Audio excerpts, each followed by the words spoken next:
First thing we're going to take a look at is the theology of the thriving church. What do thriving churches believe that dying churches do not? Well, first of all, when we talk about theology, there's a few key concepts that are important to understand as we wade into the topic. First is verbal assent is not the same as belief. So what people put on their web pages, what they put in their constitutions, and even what they say with their mouths isn't necessarily what's going on in the heart. So we're going to be looking at some theological issues that aren't going to be on any confession or statement of faith, but something that's a little bit more deeper and in the heart. We also need to understand when it comes to theology that behavior is proof of belief. You believe what you do. So people can say anything, but how they behave demonstrates what they actually believe. I'll give you an example of this. On one hand, many people believe that, God is worthy of all praise and honor and glory. But do they actually show that in their lives? Because their lives really demonstrate what they actually believe about God. So sometimes what I do is I tell the story of the Christian couch. Now, the Christian couch comes into a Christian home. It's new, it's fashionable, it's comfortable, and it's the pride of the family. The family gathers on this couch. They bond together on the couch. They celebrate Christmas on the couch. They invite friends over and sit on the couch, share special moments, maybe even lead a Bible study on the couch.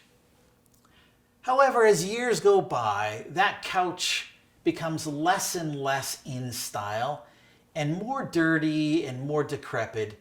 And eventually that couch reaches a point where we really don't want it in our living room anymore. And the Christian couch moves to the Christian basement. Once in that basement, that couch will be there for years and years more, where it gets even more out of style.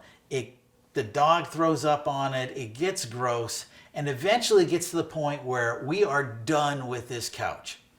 Call up our buddy with a pickup truck, grab that couch, lift it on, oh gosh. And then we get the idea, hey, it's going to cost me $25 to drop this couch off at the dump, but I can drop it off at the church for free. And then that couch ends up in the youth room. Now, if you go to any church and you go to their youth rooms, you will see the couches of which I speak. Well, what's going on there in people's hearts?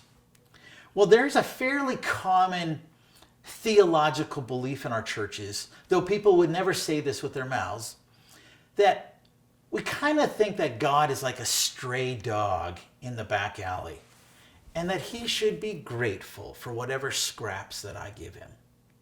So we give him the scraps of our furniture, we'll give him the leftover scraps of our money, we'll give him leftover scraps of our time, and leftover scraps of our heart. It's not what we say that betrays what we believe, it's what we do. Also with theology, it's really important to understand that thriving churches behave differently than dying churches because they think differently than dying churches. So looking at their theology is going to explain why their behavior is so different.